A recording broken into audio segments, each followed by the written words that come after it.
এই শরীয়তপুরে একটা অভূতপূর্ব সাড়া পড়েছে যে চারিদিকে খাল খননের সাথে সাথে আমি কৃষকদের মধ্যে একটা উৎসাহ উদ্দীপনা চলছে যে এই খাল পুনঃখননের কারণে এবং নতুন খালগুলি করার কারণে আমাদের কৃষি খাতে অভূতপূর্ব বিপ্লব ঘটবে আমি বিশ্বাস করি। বাংলাদেশের প্রধানমন্ত্রী তারেক রহমানের যে প্ল্যান আছে সেই প্ল্যানের অংশ বিশেষ হলো প্রতিটা অঞ্চলে খালগুলি পুনঃখনন করা হবে এবং যেখানে যে খালগুলি দখল হয়ে গেছে সেগুলি পুনরুদ্ধার করবে।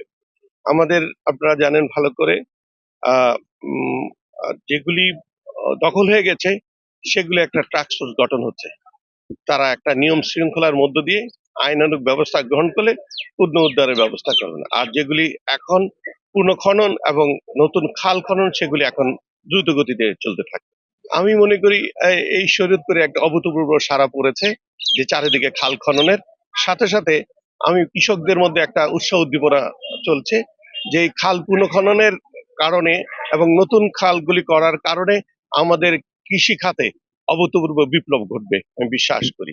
আমাদের বিশেষ করে জলবদ্ধতা পানিবদ্ধতা এবং কৃষকরা যেভাবে কষ্ট করেছেন অনেক দূর থেকে পানি এনে এই সেচের ব্যবস্থা করে যেভাবে কৃষি কাজগুলি করেছেন সেই থেকে অন্তত রক্ষা পাবে এবং আমরা মনে করি অচিরে আগামী 1-2 বছরের মধ্যে চাল ডালের দাম কমে আসবে এই খালগুলি পুনঃখননের কারণে। আমি বিশ্বাস করি জিয়াউর রহমানের স্বপ্ন যদি আমরা বাস্তবায়ন করতে পারি আগামী 2 বছরের মধ্যে খাদ্য স্বয়ংসম্পূর্ণ হবে এবং আমরা খাদ্য রপ্তানি করার পরিকল্পনা আছে আগামী 2 বছর পরে।